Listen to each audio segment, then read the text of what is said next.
അങ്ങനെ നമ്മൾ ഫ്രാൻസിൽ നിന്ന് നേരെ ഒരു 8 hours ഡ്രൈവ് ചെയ്ത് നമ്മൾ ജർമ്മനി തൊടാതെ മാക്സിമം ഫ്രാൻസിൽ കൂടെ സ്വിറ്റ്സർലൻഡ് പോകാനാണ് നമ്മുടെ പ്ലാൻ. ഈ French country side is really beautiful. ശരിക്കും പറഞ്ഞു കഴിഞ്ഞാൽ നമ്മൾ നേരത്തെ പാരീസിൽ വന്നിട്ടുണ്ടെങ്കിലും അതൊരു ഓവർ റേറ്റഡ് പ്ലേസ് ആയിട്ടാണ് നമുക്ക് തോന്നിയത്. നമുക്ക് അത്ര ഇഷ്ടപ്പെട്ടില്ല സത്യം പറഞ്ഞാൽ.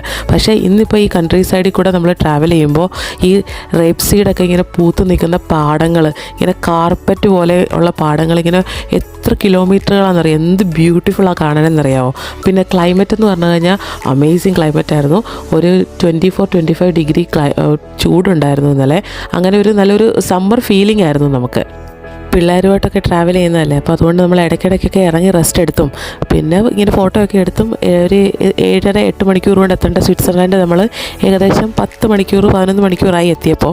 പക്ഷേ എന്നാലും നല്ലൊരു ജേണി ആയിരുന്നു. അപ്പോൾ ഇനിയുള്ള നമ്മുടെ കുറച്ച് ദിവസം സ്വിറ്റ്സർലൻഡിലാണ്. അപ്പോൾ കൂടുതൽ സ്വിറ്റ്സർലൻഡ് വിശേഷങ്ങളുമായിട്ട് കാണാം.